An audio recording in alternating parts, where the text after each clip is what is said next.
দুয়ারে সরকার শিবির পরিদর্শনে গিয়ে উপভোক্তাদের ফর্ম পূরণ করে দিলেন মালতীপুরের বিধায়ক আব্দুর রহিম বক্সী।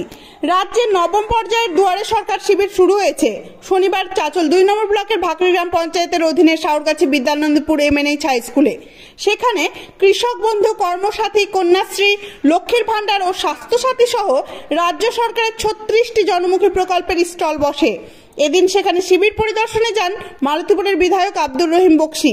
সঙ্গে ছিলেন জেলা পরিষদ সদস্য রেহেনা পারভিন ও ভাকরি গ্রাম পঞ্চায়েতের প্রধান আগ্নেস পারভিন।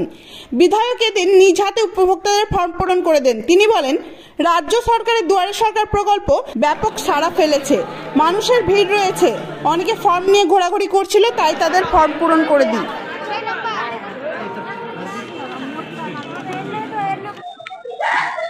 ভারতবর্ষের মধ্যে ইতিহাস সৃষ্টিকারী দুয়ারে সরকার, যেটা পশ্চিমবঙ্গ সরকারের সম্মানীয় মুখ্যমন্ত্রী মাননীয়া মমতা ব্যানার্জি মহোদয়ার স্বপ্নের এই দুয়ারে সরকার, যে দুয়ারে সরকারের মধ্য দিয়ে গ্রামীণ এলাকার মানুষরা, শহর এলাকার মানুষরা, প্রত্যন্ত গ্রামের মানুষ তাদের বিভিন্ন ধরনের সমস্যা সমাধানের সুযোগ পান।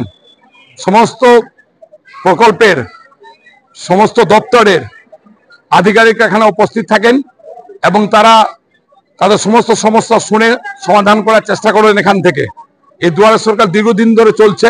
মানুষ ভেবেছিলেন দুয়ারে সরকার মধ্যে শেষ হয়ে গেল, কিন্তু মমতা ব্যানার্জি আবার প্রমাণ করে দিয়েছেন যে যতদিন তিনি ক্ষমতায় থাকবেন, যতদিন পশ্চিমবঙ্গ সরকারে মমতা ব্যানার্জি মুখ্যমন্ত্রী হিসাবে থাকবেন, ততদিন দুয়ারে সরকারের মধ্য দিয়ে গ্রামীণ এলাকার সমস্ত মানুষ, একটা মানুষ থাকলে তার জন্য দুয়ারে সরকার হবে। আমরা আন্তরিকভাবে কৃতজ্ঞ মমতা ব্যানার্জির কাছে এবং ওনাকে আন্তরিকভাবে ধন্যবাদ জানাই।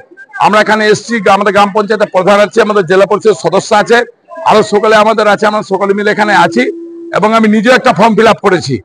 আর আমি ঘুরে ঘুরে দেখেছি সবাই সঠিকভাবে করছে কিনা।